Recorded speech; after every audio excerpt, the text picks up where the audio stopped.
Hello everyone, this is Defense Politics Asia and this is the Frontline Changes report for the past 24 hours for the day of 1273 for the 19th of August.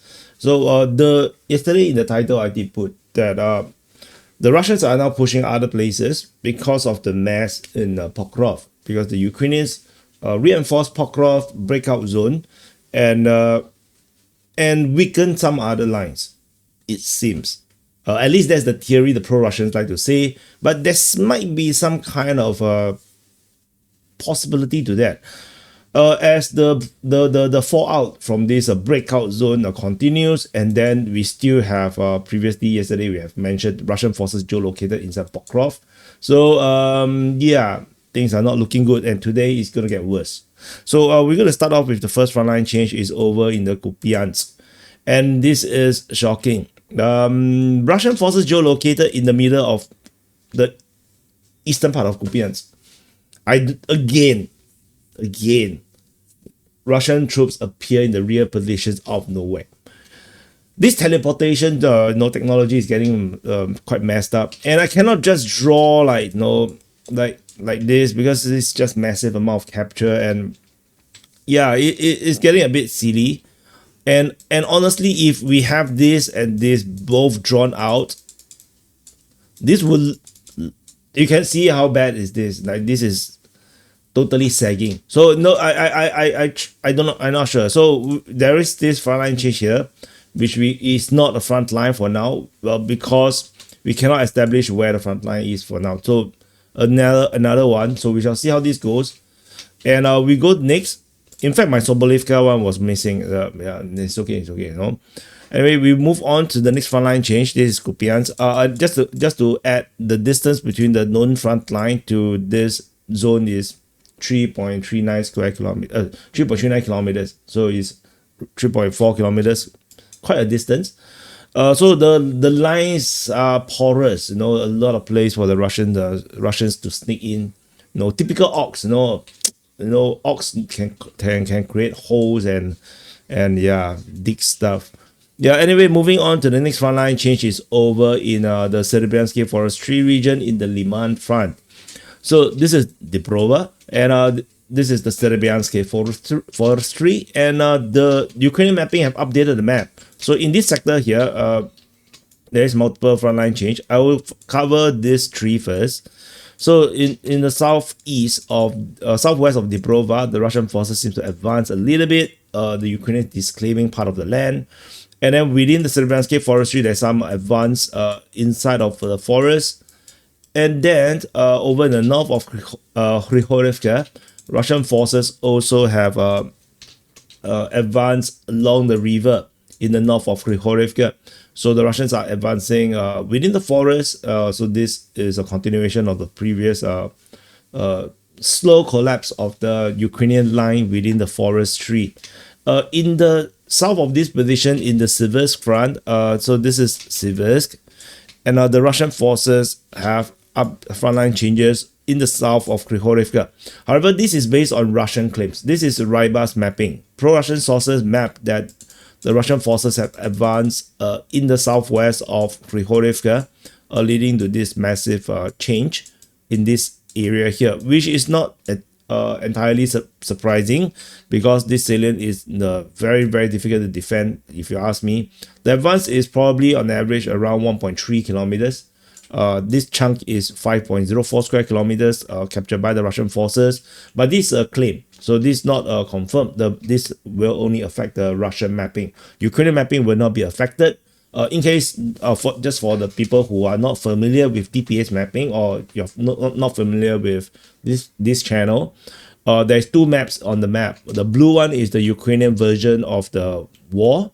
The pink one is the Russian perspective of the war.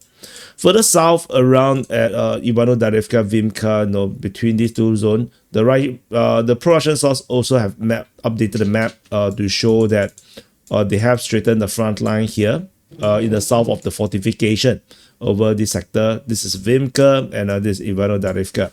So there's some advance here. This is, to me, absolutely logical. But yeah. but this is a Russian claim still. It's only a Russian claim. The advance here is around 1.3 kilometers. The next frontline change is we go all the way to Alexandro Shutine over in the Toretsk front. So this is Toretsk city. In the north of Toretsk, there is this place called Alexandro Shutine, and in the Russian forces, according to geolocation, Russian forces geolocated over here.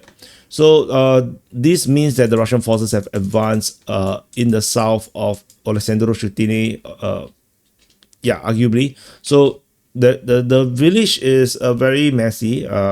Like it's mainly here, and then they have basically taken this. This looks like a barn or something. So Russian forces have advanced in this area here from the tree line, and so there's the advance. The advance is around 700 meters, 750 meters. So that's the situation in this south of Bakhmut front. Then there's one last frontline change is over in Orcs. And so this is part of the continuation of yesterday's collapse of the front line in this sector here. The front line here is pretty like this is 7-8 kilometers. So this is pretty far. Try running 8 kilometers. It's a big front line. The whole front line in this sector around Vuhledar has collapsed, and the collapse continues. So yesterday it was a movement of around 1.75 kilometers. And now it's extended to 3.32. So it's around 1.5 kilometers per day. So it is moving really quickly. So the Russian forces have now reached just outside of Orcs. And you can see the entire zone has increased in size. Not to the full extent of the amount yesterday, but it's pretty close. So this is the advance, and Russian forces also secured Stepove in the northwest of it. So the advance here is like 1.4 kilometers. So on the northern part is a bit smaller. It's around 600 meters. And so at Orcs, you can see there's nothing much over here. There's only some houses, just one street. There's a small village over here, and the Russians are basically on the verge of overrunning it. So that's the frontline change over the past 24 hours. So we're going to do some calculation. Yesterday, the Russian forces have captured 18.04 square kilometers. The Ukrainians did not capture anything. So today, the same thing. Ukrainians did not capture anything. Still a 0. So, and also as much as the Ukrainians claim that they have stopped the Russian advance in the North Pokrov breakout zone, they did not drop any geolocation, any video footage other than some of the captures, which is still quite it's not exactly at the front line. So we still have to wait for more information regarding that situation. So anyway, let's calculate 0.16 plus 7.43. I pressed the wrong button again. 0.16 plus 7.43 plus 0.45 plus 8. Total area capture is 16.04 square kilometers, slightly lower than yesterday, but this is still considered basically within the 20 square kilometers zone. So, and also of course the Kupyansk one, I put it in a very conservative frontline change. It could be massive, but I do not want to just jump ahead and draw one very large frontline change like in the Pokrov city, because that would be quite insane. I mean, it could be possible, but I try to be conservative about it so that we can analyze the situation more accurately. So anyway, that's it. Thank you for watching. Press the like button, subscribe. Happy birthday to you if your birthday today, and I'll see you guys in the next update.